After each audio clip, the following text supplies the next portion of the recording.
Do you have one? Yeah. And we're live. Good afternoon, everyone, and welcome to the July 15th, 2025 Policing Public Safety Committee meeting. I'm going to begin by taking attendance. I have Councilmember Brennan, Town Supervisor Aaron Castillorin, myself, Town Clerk Michelle Martinelli,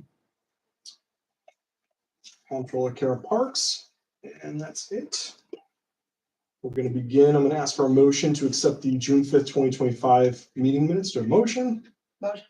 Do I have a second? Second. All those in favor? Any opposed? And then it passes. I kept under operations the 9 p.m. routine reminder, lock up, turn on, and bring in everything. We mentioned it last meeting. This is the time of year that folks are wandering through our neighborhoods and looking for crimes of opportunity, to include opening car doors, going into garages that are open, things of that nature. So please, lock everything up, turn on your outside lights. If you have cameras, make sure they're functioning properly, and bring everything of value inside so we can hopefully prevent any future crime. It helps our police officers.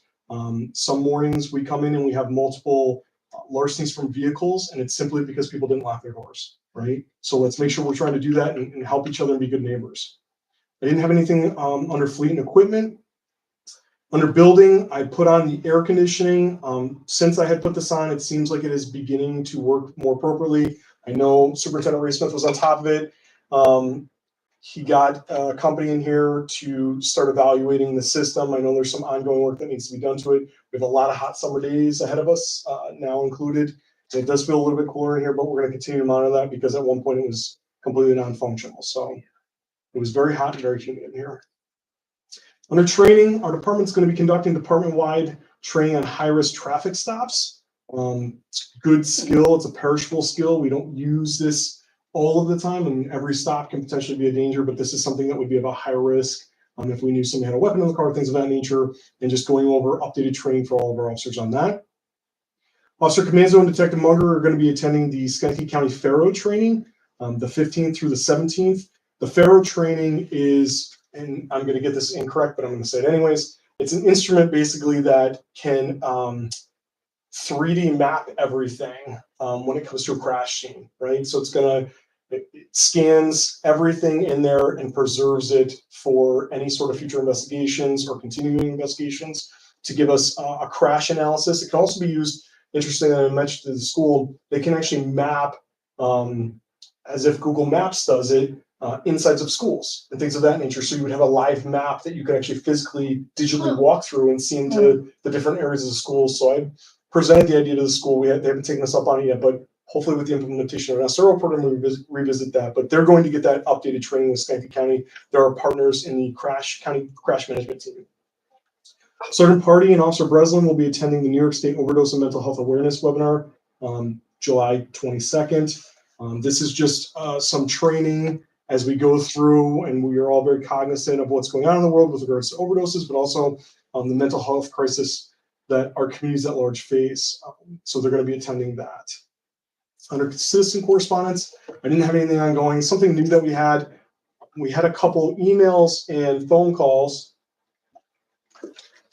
Excuse me. You may hear vehicles recently in the town of Niskayuna, it's not just our community, but driving down the road, and it sounds like gunshots going off. There's this backfiring sort of concept that's going on with some of these faster little vehicles, and on purpose.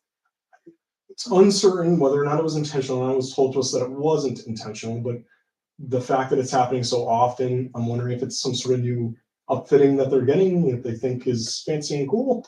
But the fact of the matter is, we had a gentleman that lives over off of Balltown Road reach out to us multiple times, and Officer Matt O'Brien, I want to recognize, and Officer Anthony Comanzo, they got out.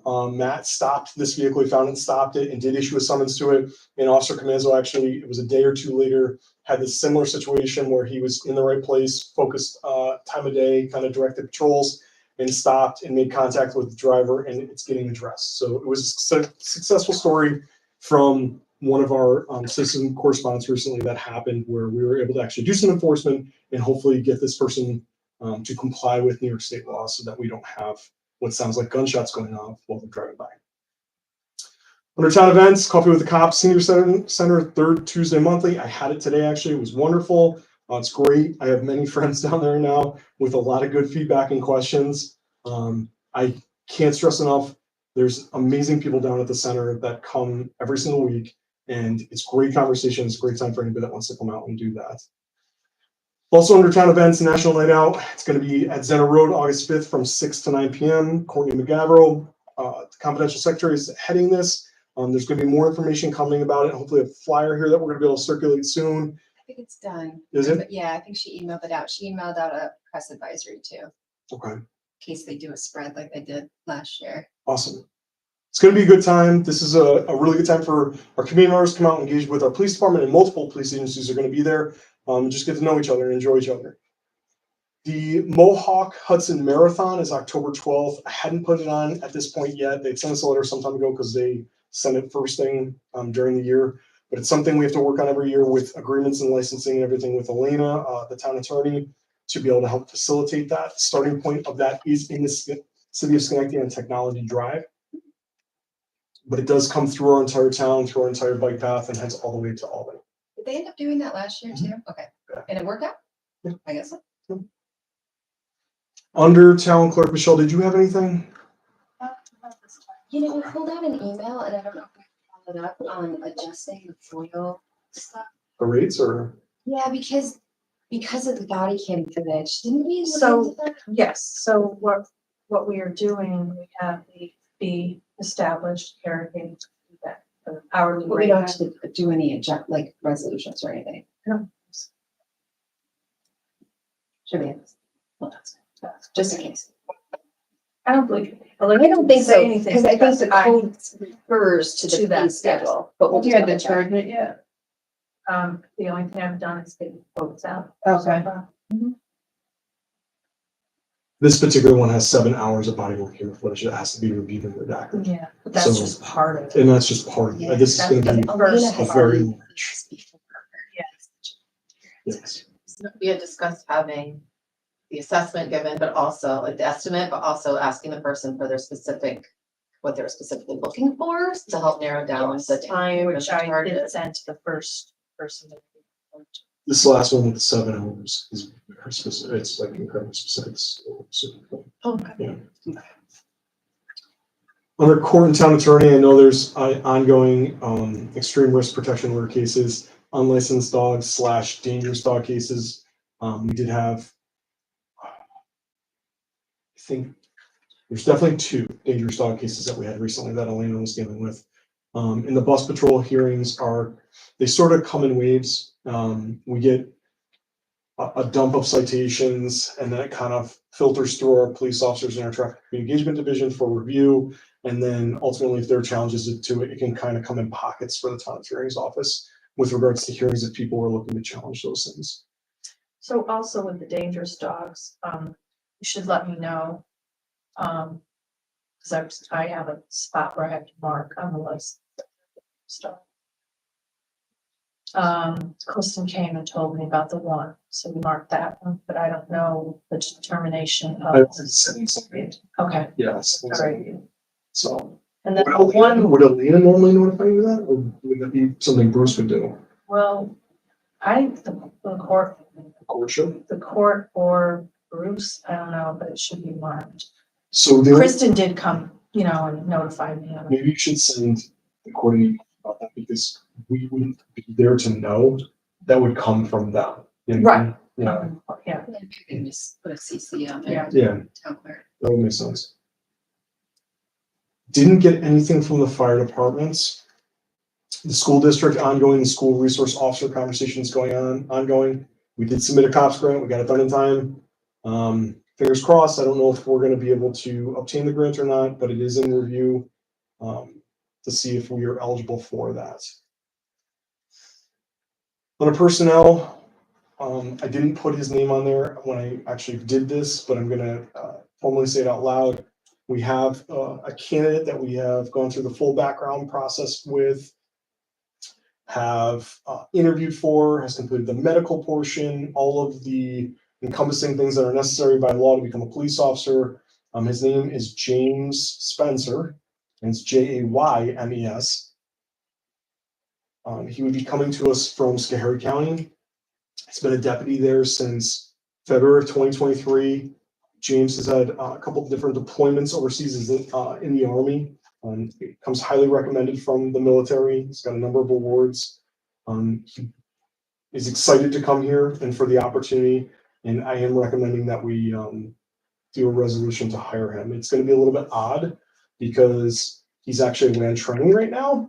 So when we vote on the resolution, he won't physically be here, but then we'll schedule something afterwards to sign the book Okay. and do a swearing in ceremony. So it's going to be a little atypical because he's away at military training right now.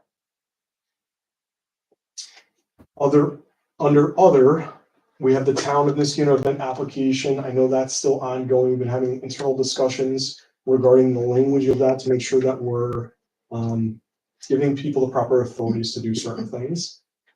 And then lastly, under the town of Niskuna local law with regard to airsoft and BB guns, I did speak with town attorney Finning yesterday. She had put together the language and I think we have it correct, whereby we're not going to allow for people to be in essentially what equates to a public space. So on a public road, in a public park, things of that nature, in possession of airsoft and BB guns. And again, just to reiterate, this is not to be punitive towards anybody. It's actually to hopefully prevent a tragedy. We don't want people walking around with what appear to be real guns in the town of Niskuna for themselves and for a police officer, right? So this would give a little bit of a fine assessed to that so that we make sure that we're avoiding a potential tragedy with people unintentionally carrying around something that looks like a real handgun or a real rifle. With that, that is all I have. Does anyone have anything else? I don't know if this would this go through your committee if we added a paragraph? General government finance. That's Okay. usually where all the policy stuff goes through. Okay, I'll just mention it tonight in case Elena wants thrown in. I have a feeling she'll. I do actually. I'm so sorry. So I can do that.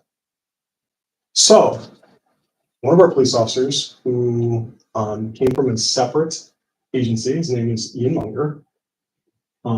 He worked in Maine and he came to me and he said, hey, when I was in Maine, we did this community outreach whereby we created what essentially are baseball cards of police officers and equipment and things of that nature for our youth to collect and sort of do a community outreach regarding that.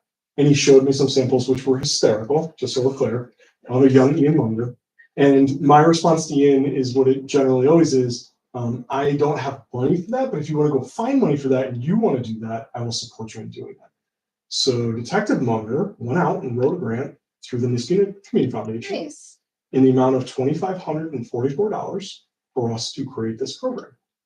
So one of the resolutions that is going to have to go on for this month is the acceptance of this grant in order for us to create the community outreach for the Niskuna Police Department player trading cards. Now, I don't know what my statistics on the back are specifically going to be, but I'm so excited. but it's pretty cool, right? And one of the things it's going to be, again, just for clarity, not everybody in my apartment is excited about this.